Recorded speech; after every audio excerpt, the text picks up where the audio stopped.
दोस्तों नमस्कार, मेरा नाम है अनूप आकाश वर्मा और आप देख रहे हैं द रिपोर्टर हिंदी।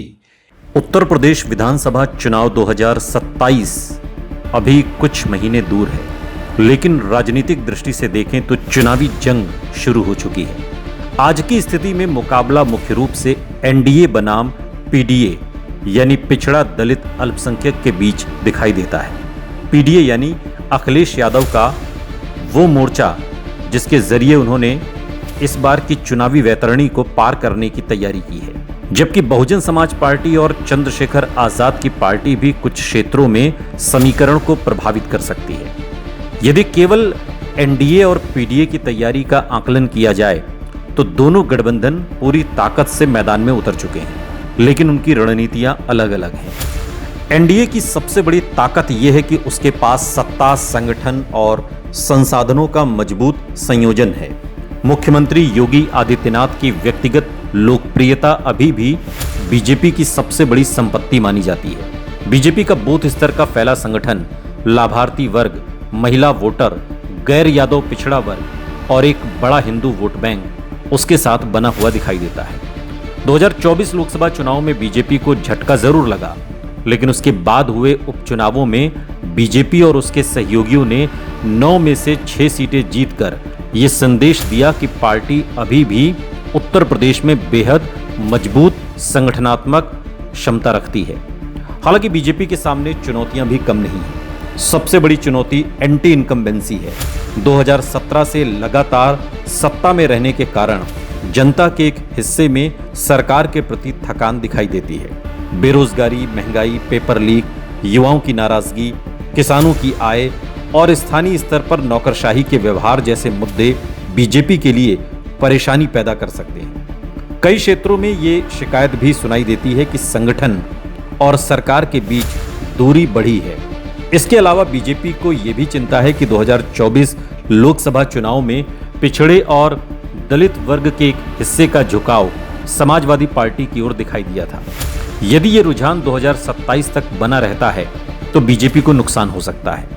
दूसरी तरफ अखिलेश यादव के नेतृत्व वाला पीडीए मॉडल इस समय विपक्ष की सबसे संगठित राजनीतिक परियोजना दिखाई देता है। 2024 लोकसभा चुनाव में समाजवादी पार्टी ने उत्तर प्रदेश में अपने इतिहास का सर्वश्रेष्ठ प्रदर्शन किया और उसी सफलता को आधार बनाकर अखिलेश यादव 2027 की तैयारी कर रहे हैं।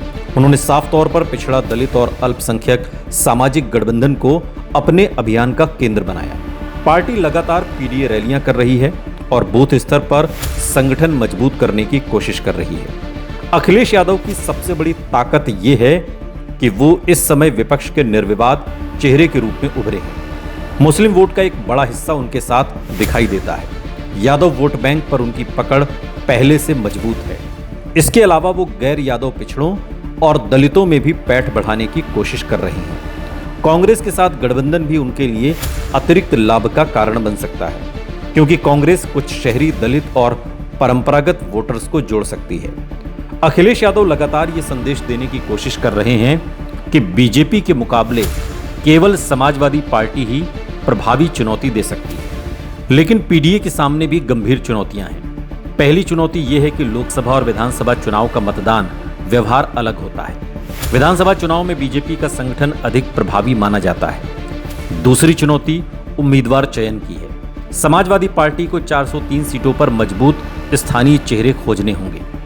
तीसरी चुनौती कांग्रेस के साथ सीट बंटवारे की है। यदि सीटों को लेकर विवाद पैदा हुआ तो विपक्षी एकता प्रभावित हो सकती है। चौथी चुनौती यह है कि दलित वोट बैंक का बड़ा हिस्सा अभी भी पूरी तरह समाजवादी पार्टी के साथ नहीं आया है।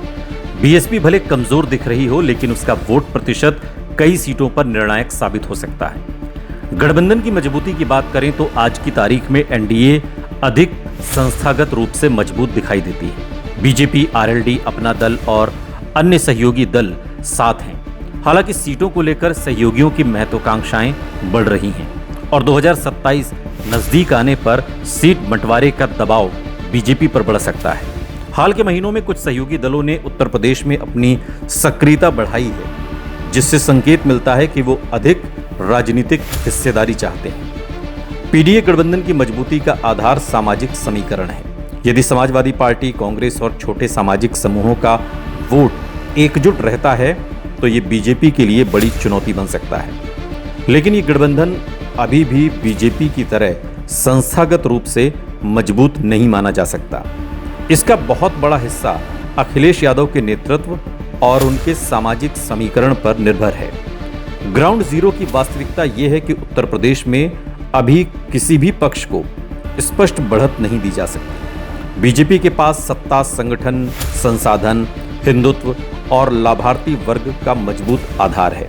दूसरी तरफ समाजवादी पार्टी के पास 2024 की सफलता से मिला आत्मविश्वास, पीडीए का सामाजिक समीकरण और अखिलेश यादव की स्वीकार्यता है। गांवों में बीजेपी अभी भी मजबूत नेटवर्क के साथ मौजूद है, लेकिन पिछड़े वर्ग और युवाओं के बीच विपक्ष की पैठ पहले की तुलना में बढ़ी हुई दिखाई देती है। वहीं कानून व्यवस्था और हिंदुत्व का मुद्दा बीजेपी के लिए अभी भी लाभकारी माना जाता है। यदि आज चुनाव हो जाए तो मुकाबला 2022 की तुलना में कहीं अधिक कड़ा दिखाई देगा। बीजेपी अभी भी थोड़ी बढ़त वाली स्थिति में मानी जा सकती है क्योंकि उसके पास सत्ता और संगठन दोनों है। लेकिन समाजवादी पार्टी पहली बार ऐसी स्थिति में दिख रही है जहां वो केवल विपक्ष नहीं बल्कि वास्तविक सत्ता दावेदार के रूप में दिखाई देती है। इसलिए 2027 का चुनाव फिलहाल बीजेपी के संगठन बनाम एंटी इनकम्बेंसी और अखिलेश यादव के पीडीए सामाजिक गठबंधन बनाम बीजेपी के हिंदू सामाजिक गठबंधन के बीच सीधा संघर्ष बनता जा रहा है। वर्तमान ग्राउंड रिपोर्ट यही संकेत देती है कि 2027 का चुनाव पिछले 2 विधानसभा चुनावों की तुलना में अधिक प्रतिस्पर्धी और अनिश्चित होने वाला है।